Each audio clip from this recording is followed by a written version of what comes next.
Hi everyone. Hi everyone. It's the JS Living, and I'm here today to talk to you guys about craft books, and hopefully we'll be able to do a round robin uh, thing for a writing prompt. That just depends on if I've got enough viewers up here. It's exactly 5:30. I had a bit of technical difficulties setting up this camera today. So that's why I'm like a minute late. But I'll give you guys like, a hey Michelle, I'm glad you could make it on time. But yeah, so today I wanted to talk about craft books.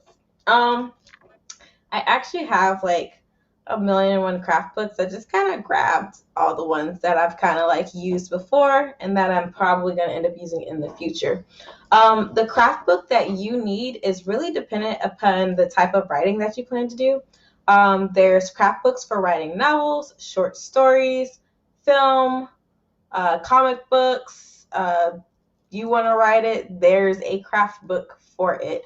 Me personally, I tend to stick with the craft books that talk about just writing in general, because a lot of the general rules for one can be applicable to the other genres. But I think like each genre kind of has its own nuances, and therefore that's why we have different craft books across the genres. So I was always told that if you want to be a writer, then you kind of have to be able to put your hands in all the pies. You have to be able to dabble into a little bit of everything. Otherwise, you're probably not going to be as successful as if you were to focus on one genre, or one. I guess I shouldn't say genre. I should say one medium, um, because there's different. Because like novels, short stories, comic books, television, movies, those are all mediums, as opposed to genres, which you have are like fiction, nonfiction, mystery, fantasy, etc. So you can write in any genre you want, and you probably want to stick to one or two genres. The jury's out on that one. I mean, some people say like for every genre you write in, you need a different pen name, and some people are just like, no, just write it all under the same thing. Um, I don't really know which one to go with, but I think that's just dependent on the writer and what kind of platform they want to have.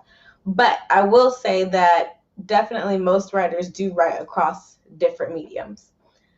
That being said, I do have a couple of books here today that should be able to help you get through your writing for what you're trying to do. Um, so bear with me because some of these craft books or some of these books in general that I have are a little bit older. Um, for instance, this one, this is Webster's Grammar Handbook.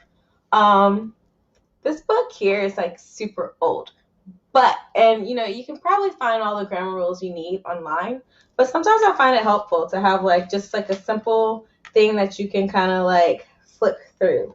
So that's why I use this from time to time. Not as much as I used to, because like I said, this is like a really old copy of it. Like this is 1994. I'm pretty sure some of our grammar rules have changed, especially with the advent of certain slang and whatnot. But my point is, keep a grammar handbook on you. I couldn't find mine, but I would also say that you might want to keep like a thesaurus with you, because having those synonyms and antonyms can really help. Um, I do have one book that's semi like that, but I'll get to that one in a minute. I have a few more that I want to show you guys first. And sorry if I'm not looking at the camera the whole time. I just have like a few different places. I misplaced something, so I was trying to see if I had it over here, but I don't see it. So, anyways, um, yeah. So this is the next one. I haven't really used this one. Um, because this is more like a linguistics type book.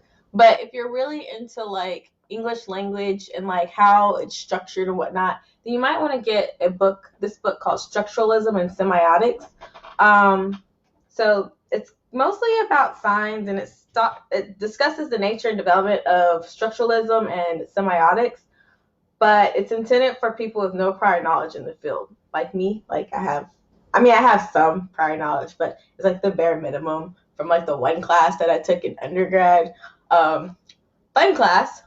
Well, not really. It was a really hard class, but it was really fulfilling at the end, so I'm glad I took it. And I actually think I got this book because of that class, or maybe I purchased it after because I was still interested in it. I'm not sure. Anyways, this was not really a craft book so much as it'll help you kind of understand like where things come from. So I don't know. Apparently, this book was $3.95. You could probably find it on Amazon for a lot cheaper. But but if you have an interest in that, I would suggest studying some linguistics here and there. It can really help boost your vocabulary and help boost like what you're able to do within your writing.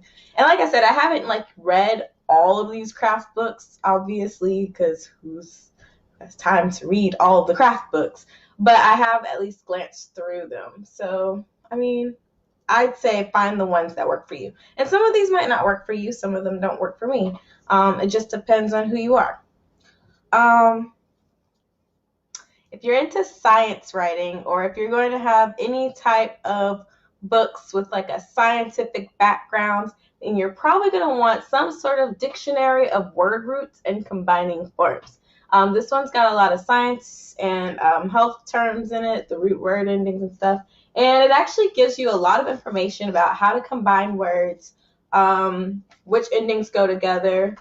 I think I kind of like this one because in high school, I was in, what was that class called? I was in a health science class, and I know. It was called medical terminology.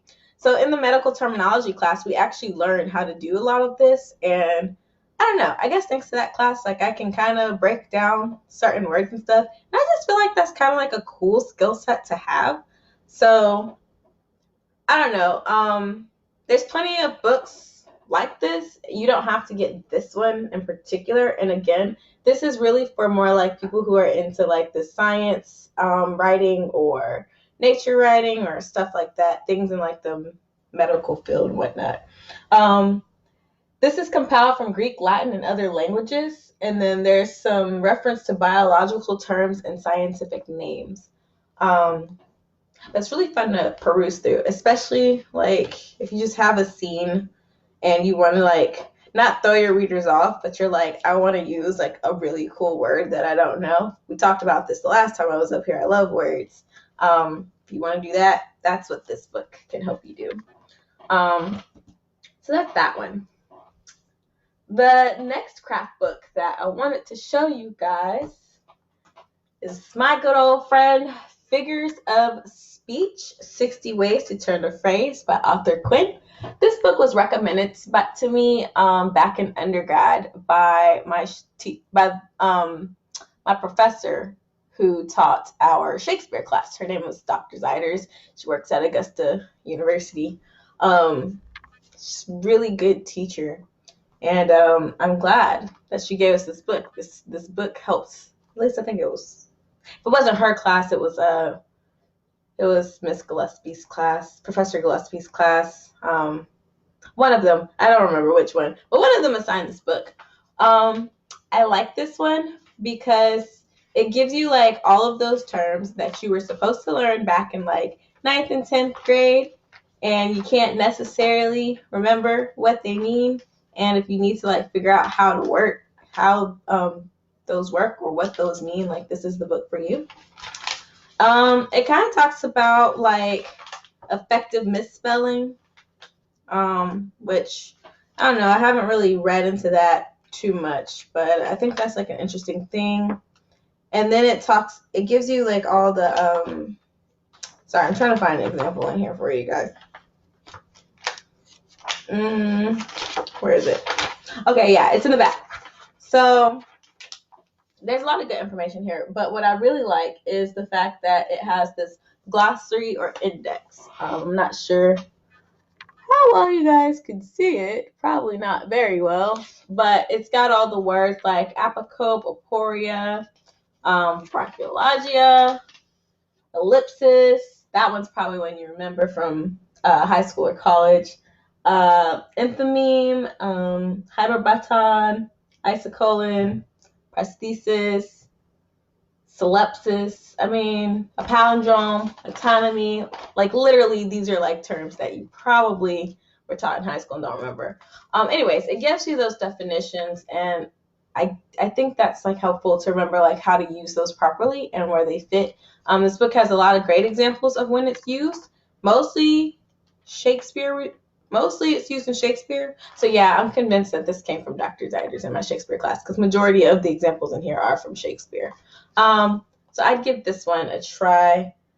I'm not sure how much this would cost now, but it's probably not much. I mean, this book was published in 95, so it's probably not going to cost you more than like $2-3, maybe. Let me find out. All right, so getting back to what I was discussing about like synonyms and antonyms and having a thesaurus. Oh, this is a thesaurus. I'm so slow. Okay. I only saw the big title. But so this is the thesaurus that I have right now. You can see it's shiny and new. It's like $17. It might be less now. I don't know. It's still in pretty good shape, which means I haven't run it through the ground yet.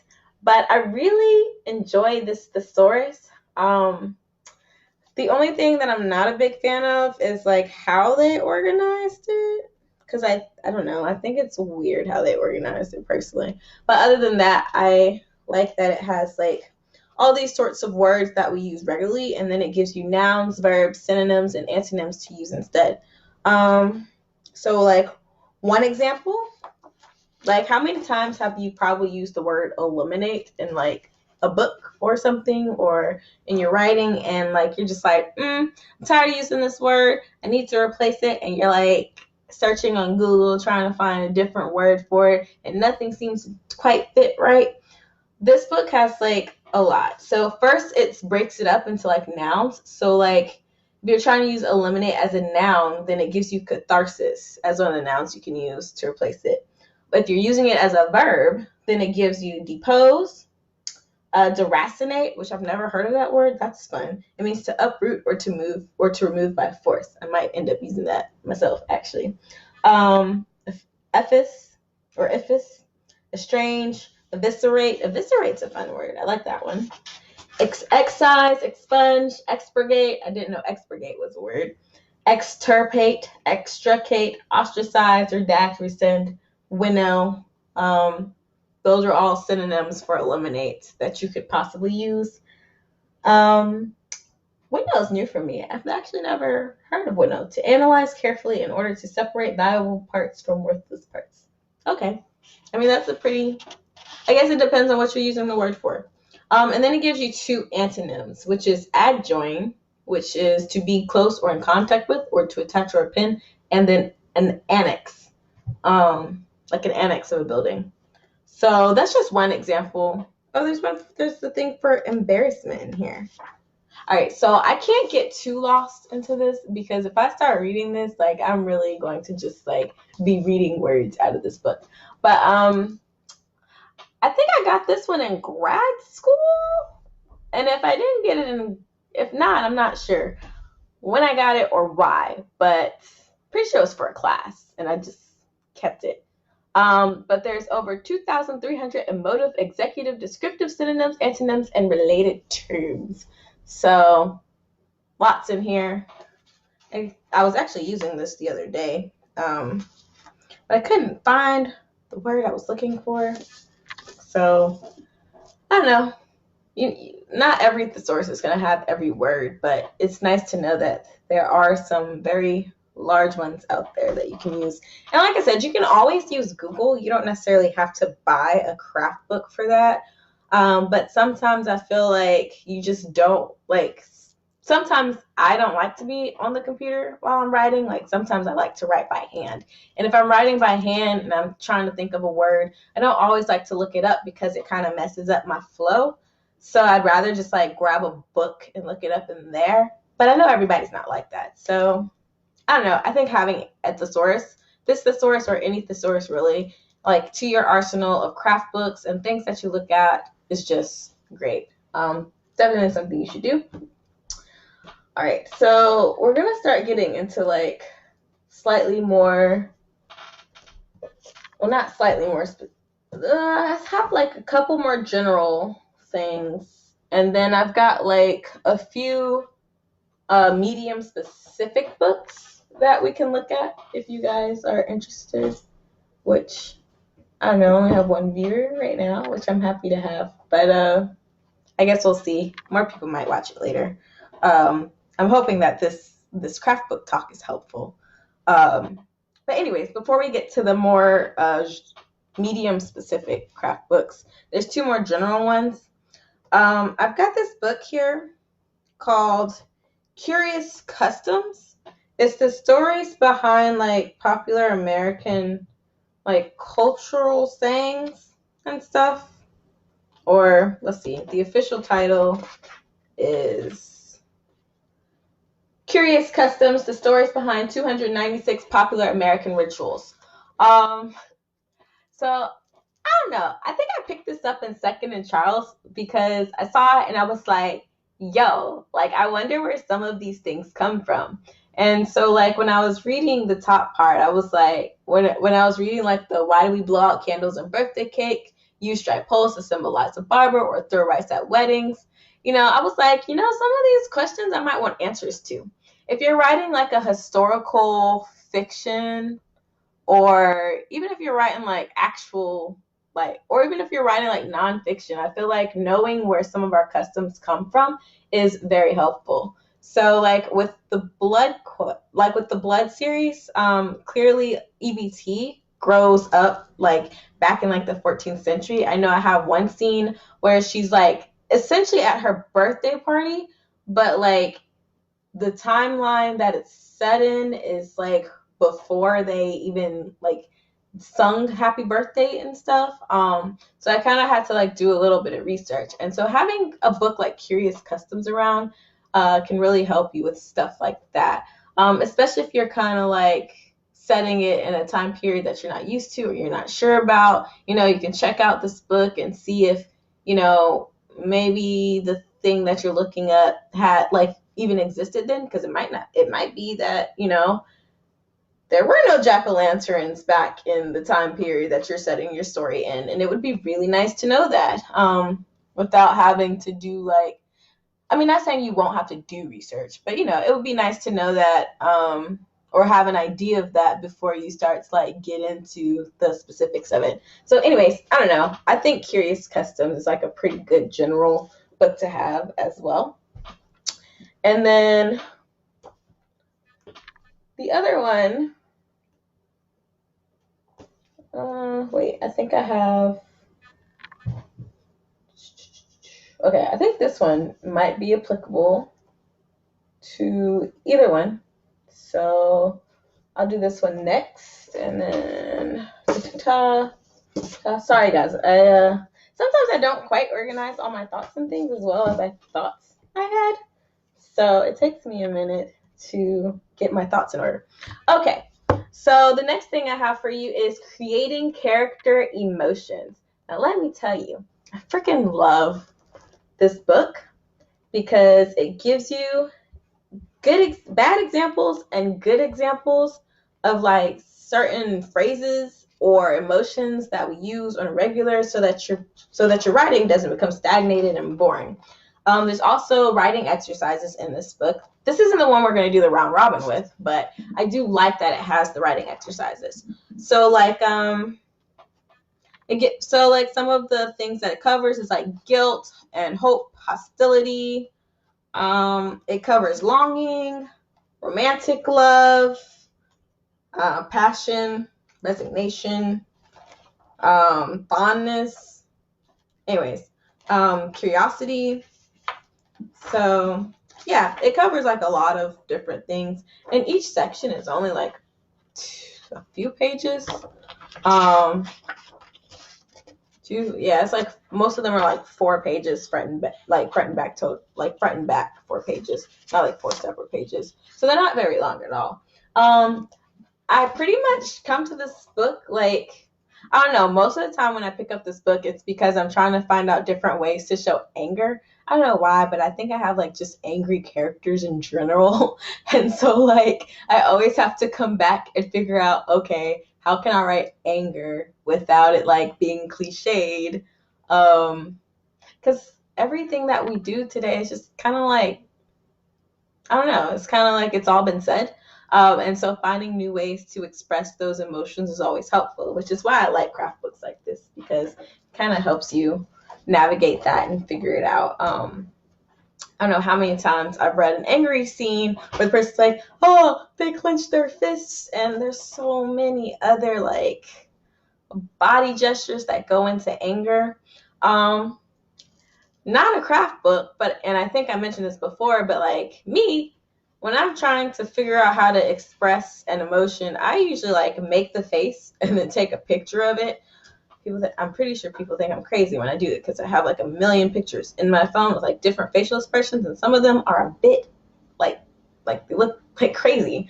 But it's because I'm trying to figure out like new ways to explain it. So like I'm always looking at like, okay, like how are my eyebrows positioned? How are my eyes? What's my nose doing? My mouth, my ears, what are my hands doing? You know, I'm very aware of like how my body moves when I'm trying to express an emotion. And it's also good for trying to figure out, it's also good to do that if you're trying to figure out like how a person is, positioned. So like in one of my books, I have a character who like, they lay their head on the table, and like it took me forever to figure out how to describe that, because I was just like, I know when you wake up from it, you have like a crick in your neck and it's painful and you're like rolling your neck or whatever. But it took me a while to actually be able to describe that. So anyways, having a book like creating character emotions, or doing things like taking pictures of yourself doing those emotions, is super helpful for that. The next one I want to show you guys is called The Art of Fiction by James Gardner. Another professor from Augusta University, or I guess he's not a professor there anymore. But he was my professor when I was there. Anyways, he assigned this book to us. I love, love, love, love The Art of Fiction. It's got some really great exercises at the end. It talks about all sorts of things. Just to give you like a quick rundown of what's in the glossary. So it talks about like literary aesthetic theory, aesthetic law and artistic mystery, basic skills, genre and fiction as a dream, interest in truth, metafiction, deconstruction, jazzing around. But I really, really resonate with like part 2, which are the notes on the fictional process. So common errors, technique, plotting, exercises. Those are the things that I focus on, because if you can get that down for fiction, then you can take these fictional skills and you can apply them. Yes, Michelle, I'm talking about Hegwood. He did assign this book in our short story class. Anyways, if you take like the lessons in part 2 of this book, then it'll translate over to like your nonfiction writing, or if you're doing like television or anything like that. I don't know. I've had a lot of people tell me that like, if you can write fiction, like, because fiction's like, that's all you don't have anything to like base it off of. It's all in here. So I've heard people say that if you can write fiction, you can pretty much write anything. And the elements for fictional writing actually translate well to other mediums, or other genres rather. But anyways, yes, get The Art of Fiction by John Gardner. Love this book. It's one of my go-tos. I use it all the time. Okay. So down to like genre-specific books, and I couldn't find them all. I'm pretty sure I've got some more. But this is just like a few to get you started. So the first one I have for you is Reading Like a Writer, a guide for people who love books and for those who want to write them. It's by Francine Prose. So this one's particularly for people who want to do like novels, short stories, like those forms of writing. It's not really, I mean, again, like a lot of the things that you do in one medium can transfer to another. It's just that you kind of have to have like, if you're focusing on one medium, then you might want to have like a solid foundation in it. And so this one gives you a solid foundation for writing the novel, the short story, and the novella. So that form of writing, things that don't, I mean, it still requires visual elements, but it's longer form. You have more room to play with your character descriptions, and you can be as lofty with it as you want. You can be Stephen King and give like 50-page description of a chair, or you can be very minimalistic with your words. It's up to you. This one talks about a lot of things. So it talks about close reading, words, sentences, paragraph, narration, character, dialogue, details, gesture. Talks about learning from Chekhov, who I've never actually read, but I should probably read Chekhov because I hear he's a pretty good writer. We'll see. And then it talks about reading for courage. It gives you a list of books that you should read immediately, which actually I've never actually looked at that page, so I'm wondering what's on this. I can guarantee you that this list of things that we should have read, it's probably a lot of stuff I didn't read. Let's see. Little Women, never read it. Watched it, never read it. Rashomon and Other Stories, never heard of it. Song of Roland, never heard of it. Pride and Prejudice, Sense and Sensibility, read them, but it was like once in a really long time ago.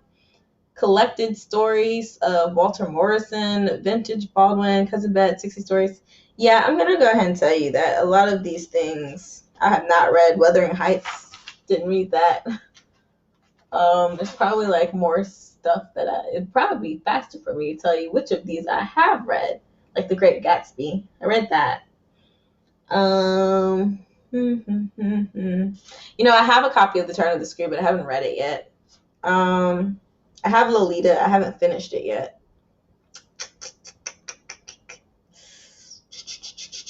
Oh, Bright Lights, Big City. I think I've talked to you guys about that. Moby Dick, I read the shortened version of it. Paradise Lost, never read it. The Things They Carried by Tim O'Brien's really good. Anyways, I'm getting off topic. Sorry, I get distracted easily. Yeah, so this has a lot of things. I specifically like using this book to specifically like look at my dialogue, my character, my details, and my gesture, because I know that sometimes I get caught up in my own head and I'm not the best person to like put my thoughts on the paper that way. So it helps to have something like this to reference when I think that I'm on the right track or when I think that I'm getting off track and kind of need that push to get back where I need to be. So that was good. If you're trying to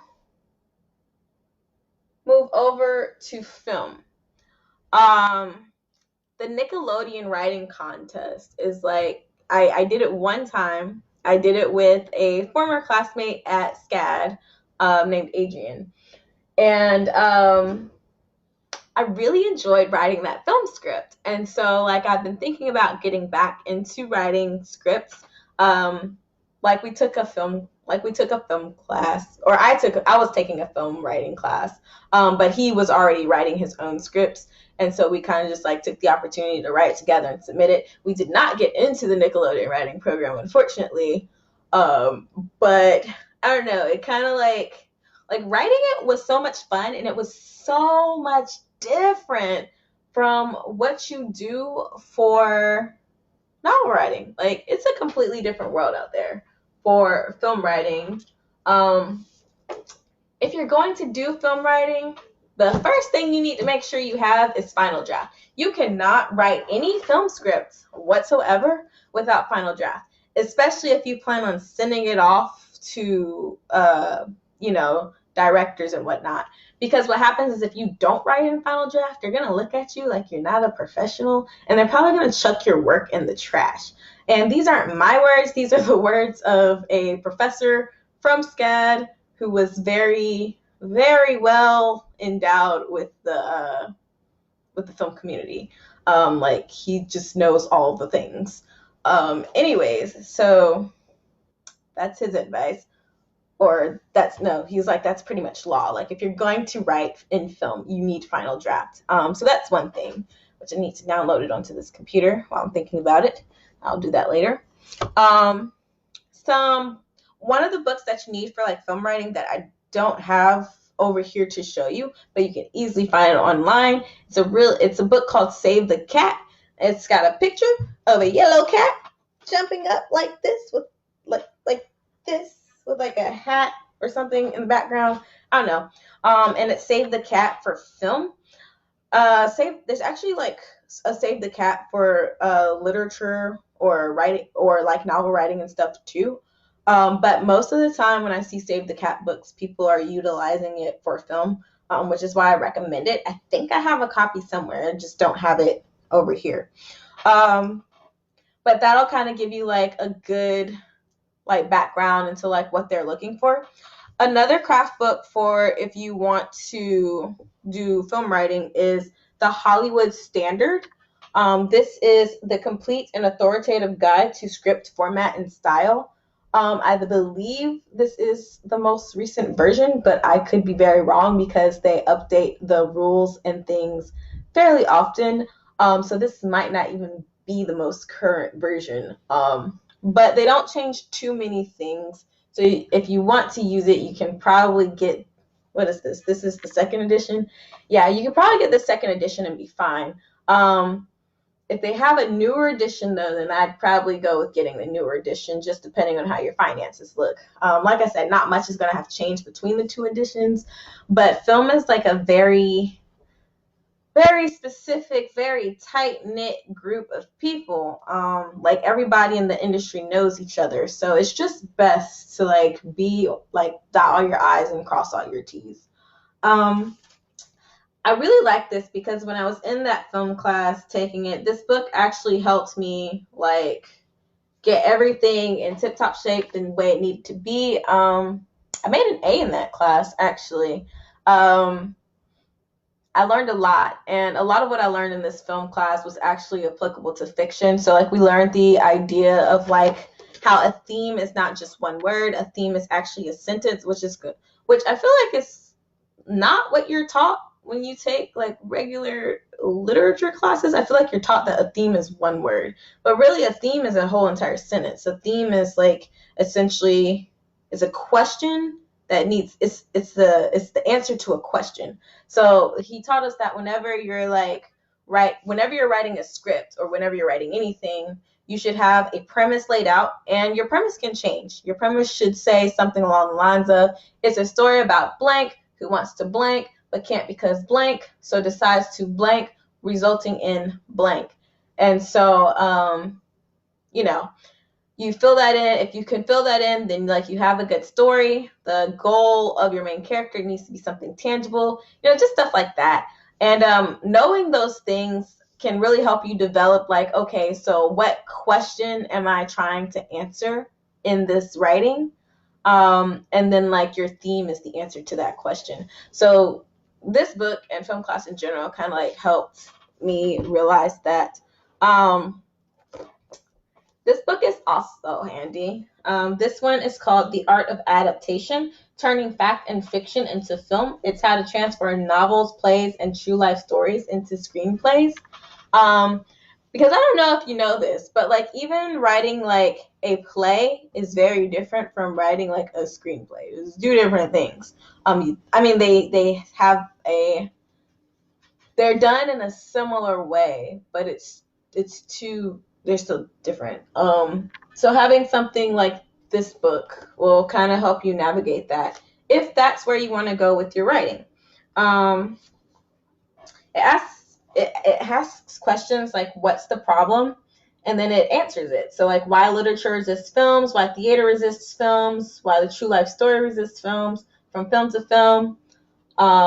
It talks about finding your story, choosing your characters, exploring a theme, creating and shading style, mood, and tone, optioning a story, and then writing like a docudrama for television. So this book kind of covers it all. But the main thing to understand with this book is that it's going to help you figure out like if you're more of a novel writer or if you're more of a playwright and you're trying to go to screenplays, like this book will help you make that transition. I can't say that I guess screenplays, they're referring to both movies and television. But it's very important to keep in mind like the length of how long each thing needs to be. Um, and just remember that like every page that you write for screenwriting is a minute on the screen, and that it's not as descriptive. You don't have as much room to move around. Like your language has to be a lot more concise when it comes to film writing. And so I think that if you're going to transition from like novels, plays, short stories, those type of longer form things where you can play with your language a lot more, to something as concise as like movies, television, screenplays, that sort of thing, you definitely need some help with that. It's going to be hard for you to try to transition without looking up any kind of information, and having a book on the topic is just more helpful. That being said, I've only really written like one play, and I tried to turn it into a comic book, which I can't draw, so we're still working on that project. But that brings me to making comics. So I have a friend, her name's Ananya, and she does these Lung Girl comics. You guys should check it out. All the proceeds, the comics are like $5, and all the proceeds go to go to people who like need help with like lung research. It goes to lung research essentially, and it helps support these families and communities who need help with the lungs. So you should definitely check out her website and donate to her. The comics she writes are really good. Ananya and I actually went to college together, which is how I met her and how I found out about her nonprofit. So it's called the Sid Foundation. So definitely give that a look, definitely look that up after this video is over, or while the video is going on. I can't see what you're doing. But my point is, she is a really talented writer, and she took her writing skills and she moved it from like the short or the long forms and turned her long form writings into like, she's able to like switch between the long form to the comic book, which I think is a very valuable skill. I too really love comic books.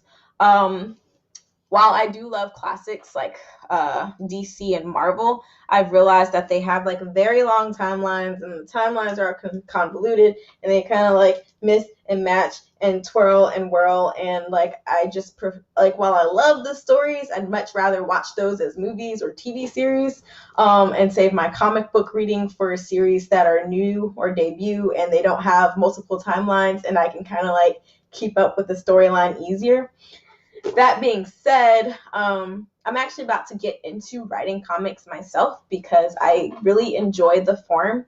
And I like trying to switch up my writing skills. I mean, I'm not going to do it right now because I have so much to work on with the Blood series, and then other projects outside of that.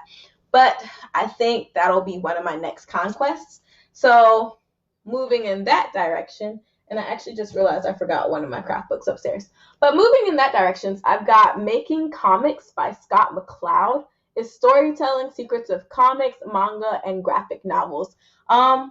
Which those are all pretty much the same type of formed writing.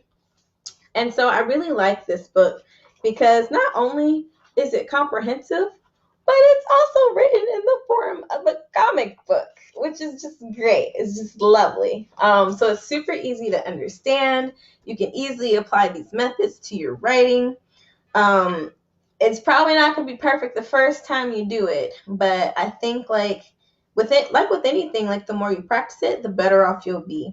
And so what I really love about it is that like comic books, much like screenplays or movies and TV scripts, like you have to have a very concise language because you have to let the pictures do all of your talking for you. So really you're limited to like, okay, what's going on in the panel itself.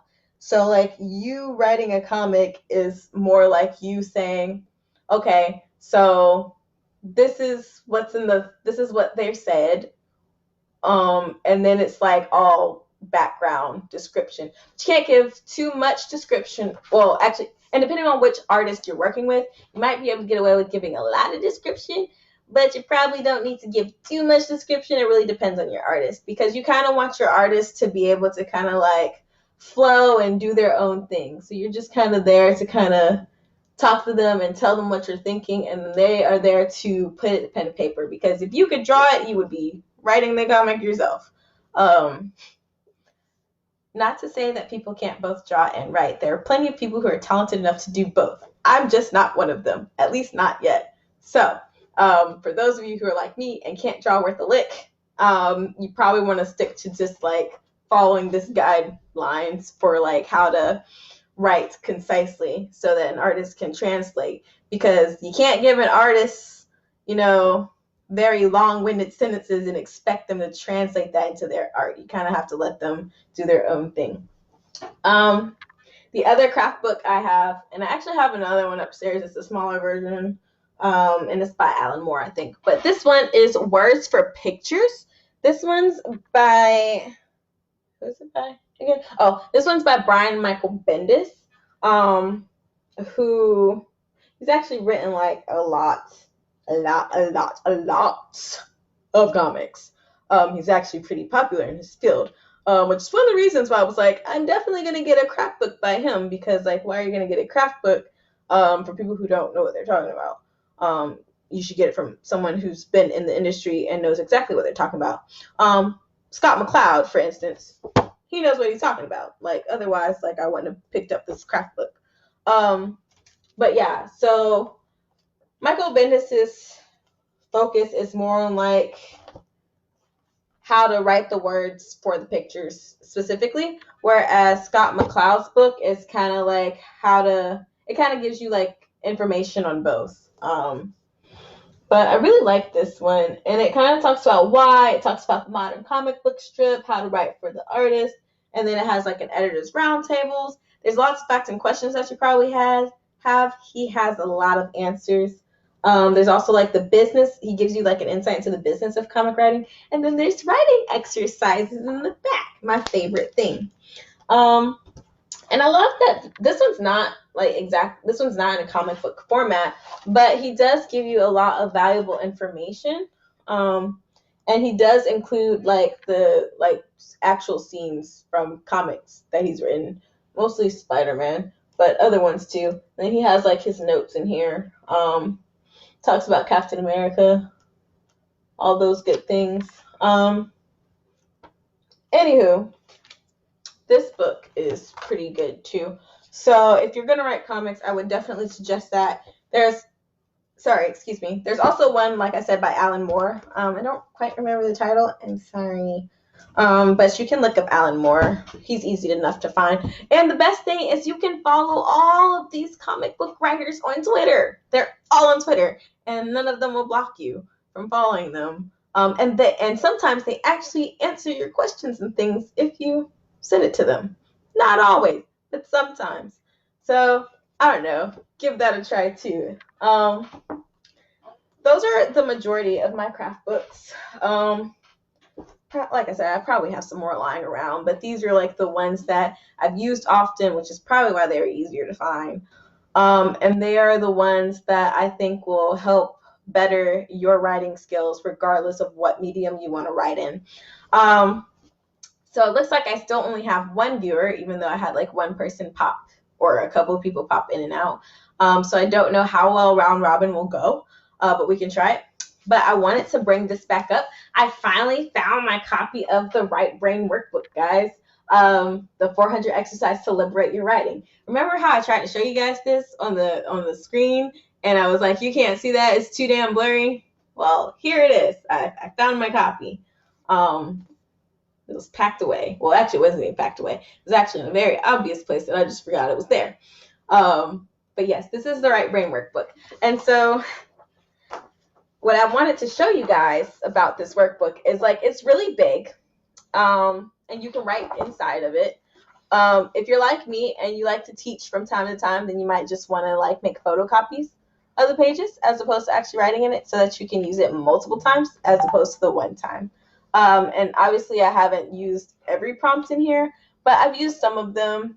Some of these prompts are how I got the conception of Elizabeth Bathory Tepish and the whole Blood series thing. But I like that these are like super unique, really interesting, all sorts of all sorts of prompts and things in here, things that you wouldn't even like. I don't know. It's a cool book, so like if you don't have one, you should pick it up. And I think I also mentioned like what's her name? Carrie something, the person who created the Wreck Your Journal. That's also like a valid craft book, because while it's not actually like a craft book in the sense of like you're doing your writing or whatever, it is a craft book in the sense of it gives you some really interesting ideas for what you can do with your writing. So I would actually suggest getting Wreck This Journal. Plus, you get to mail it off at the end after you've done all the things in the notebook.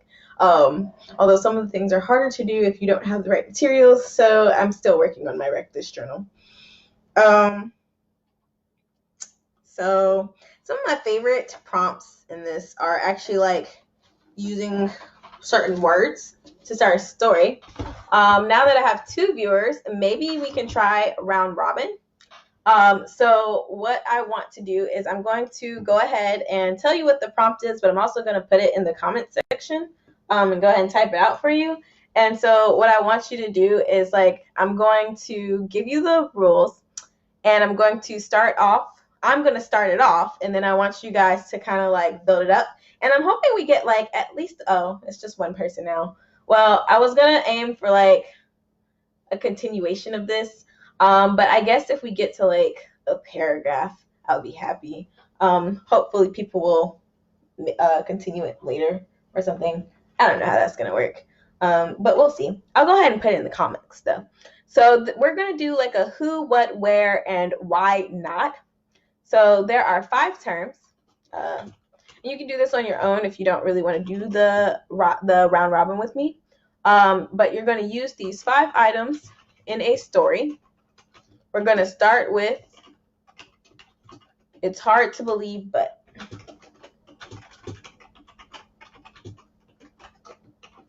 and the 5 items are, sorry, I'm typing, guys. The who is a king. The what is a chain. The when is daybreak. Oh, I've already got an idea, guys.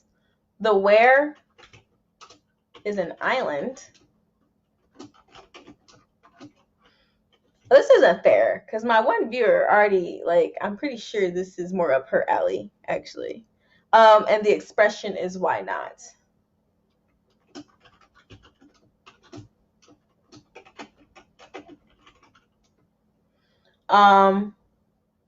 Oops, I spelled expression wrong.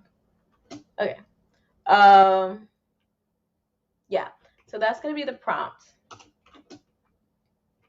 And I'll probably, actually, we're running out of time because I'm getting on to like 50 minutes. So it might be better for us to just like do this like via the comment section and I not actually be on live while we do this. But I will start it off. So first I'm going to just go ahead and give you the prompts. You can work on this on your own if you don't want to start with mine. But that is the prompt. It is there. But before I started off, I wanted to read like the bottom part of what this prompt says. When you're done, it says take the next step. So for whom do you write? And you're going to describe your mental picture of your audience. You'll find a picture via an online image search, a magazine, or perhaps a photo you took that depicts the mental image of your audience, giving you a standing ovation.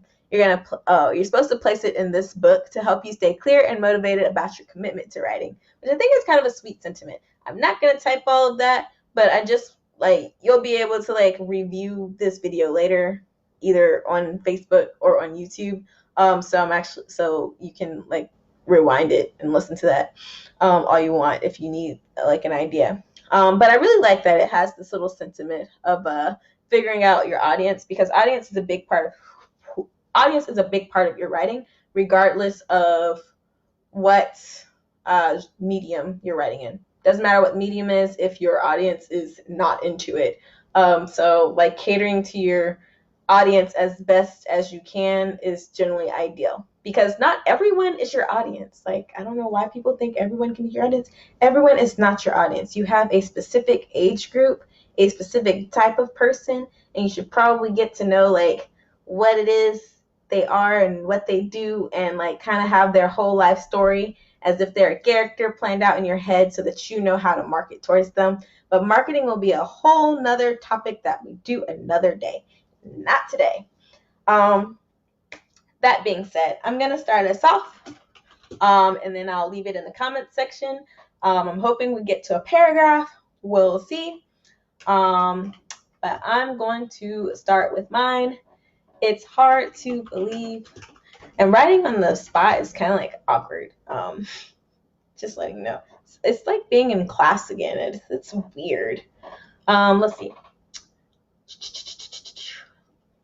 I'm gonna write like 2 sentences, and then you guys can kind of like keep it going from there.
Okay, so that's my, okay, so I'm going to post it.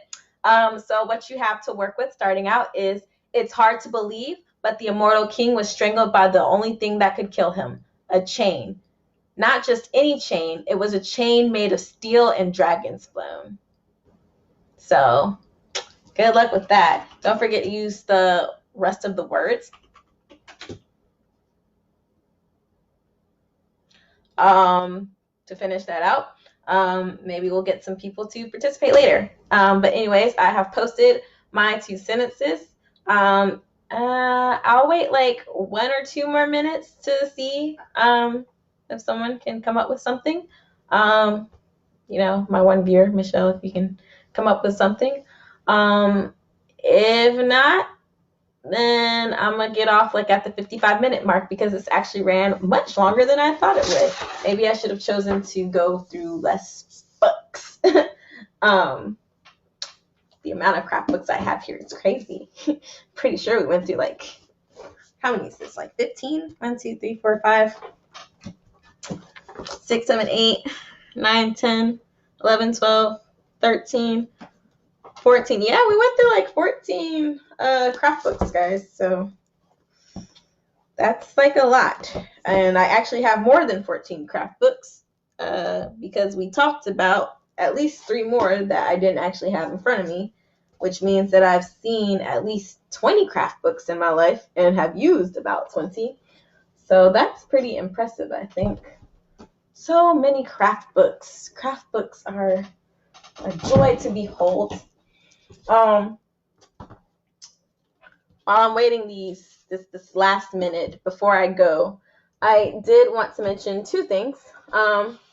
Aside from craft books, the other thing that you should do when you're writing is have some books there for research and reference for whatever topic or fiction thing that you're writing.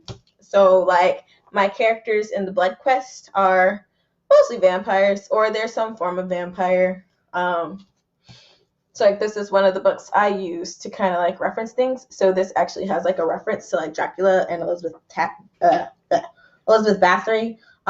It's like a whole book of vampires, which I really love. I think this is like a really cool book, and it talks about like the movies and comics and stuff that deals with vampires. And it's like pictures in her. So I don't know. I need to go back through this because I'm thinking some of these characters are gonna make it into my book one day. We'll see. Anyways, always have some type of research material with you. And then the last, that's time. Dang, I still have one more thing to tell you guys, which is that I will hopefully be moving to weekly Facebook Live, so you'll get to see my beautiful face every Saturday at 5:30. Yeah. But I am going to try to shorten these down so that they're not so long. So I'll be posting like the more in-depth content, such as like our craft talk today, on YouTube on Wednesdays. Again, I'm hoping to start all this in May. We'll see how well it goes. So yeah, starting in May, we'll start posting weekly videos on Wednesday, and then we'll use our Friday Facebook Lives to discuss them. And I just want you guys to know that. You can also find all of these videos on my website, guys. So don't forget to check out thejsliving.com, where you can find all my videos, all my pictures, everything about my work in progress. I've got blog posts. I've got Patreon content up there. If you guys are interested in Patreon, don't forget that you can go on patreon.com. You can donate to me, and then you'll get access to like member-only spots on my website. So don't forget about all of that stuff. I'm going to see what Michelle wrote here, and then I think I'm going to call it a day. So let's see. So now the story reads, it's hard to believe, but the immortal king was strangled by the only thing that could kill him, a chain. Not just any chain, it was a chain made of steel and dragon's blood. It's hard to believe that the dying king woke at daybreak to walk the final island, carrying the chain that would be his death. His logic, why not? Okay, that's pretty good. I like that. I'm going to post this, and I'll probably I'll see. I might make a Twitter chain of it too. So maybe I will take my post and post it on Twitter. Michelle follows me, so Michelle can post hers on Twitter as well. And then maybe we can get other people to follow and join in that way, if it doesn't work on Facebook, because Twitter is where all the writing and book people live. So probably better to do it there anyways. That being said, thank you guys for watching. I'm so glad that I was able to do this Facebook Live. I'm so sorry that it took 60 minutes of your time. It was way longer than any of my other Facebook Live videos. But I'm glad you guys stuck it out with me. So thank you and goodbye.